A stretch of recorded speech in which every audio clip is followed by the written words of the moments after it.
Party ने इस तरीके की जिम्मेवारियां समय समय पर दी भी हैं और पार्टी की अपेक्षाओं के हिसाब से उन जिम्मेवारियों को परिश्रम से पूरा करने की कोशिश भी की है।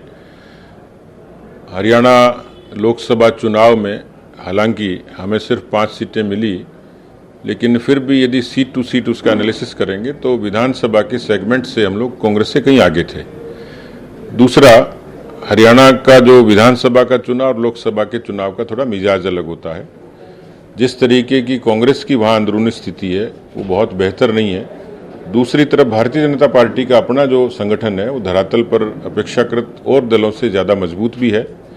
वहाँ पार्टी के नेता परिश्रमी हैं, एकजुट हैं। बिखरी हुई कांग्रेस को मुझे नहीं लगता कि हमारे लिए कोई चुनौती है।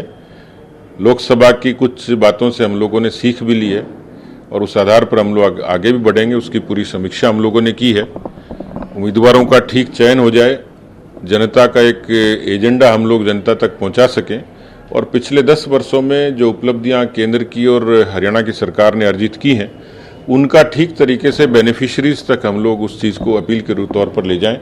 तो मुझे लगता है कि सब लोगों को साथ लेके, कार्यकर्ताओं को, नेताओं को साथ लेके हम लोग हरियाणा की इस चुनौती को निश्चित रूप से सफलतापूर्वक पार पाएंगे। सतीश जी, लोकसभा चुनाव हाल ही में हुए हैं, उसका परिणाम यदि देखिए तो हरियाणा की जो 10 सीटें बीजेपी के पास थी उसमें से 5 ही सीट जीत पाए हैं। ऐसी स्थिति में अब कुछ ही महीने बाद जब वहाँ विधानसभा चुनाव होंगे तो एक बड़ी चुनौती रहेगी, क्योंकि हाल ही में जो लोकसभा चुनाव है उसका कहीं ना कहीं इफेक्ट भी पड़ता है उसके परिणामों का। मैं नहीं मानता कि वहाँ बिखरी हुई कांग्रेस बीजेपी के लिए कोई चुनौती है।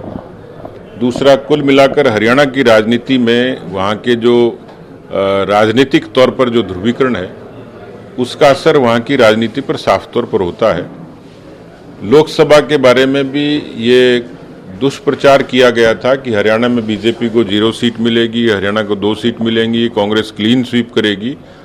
बावजूद उसके हम लोगों ने काफ़ी अच्छे तरीके से वहाँ पर कैंपेन चलाया, जन समर्थन मिला। 5 सीटें हम जीते।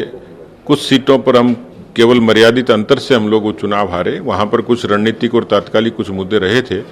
जैसा मैंने कहा कि लोकसभा और विधानसभा का मिजाज अलग होता है, तो हमें वो सीखने के लिए काफ़ी कुछ समय मिला है, ठीक भी किया है।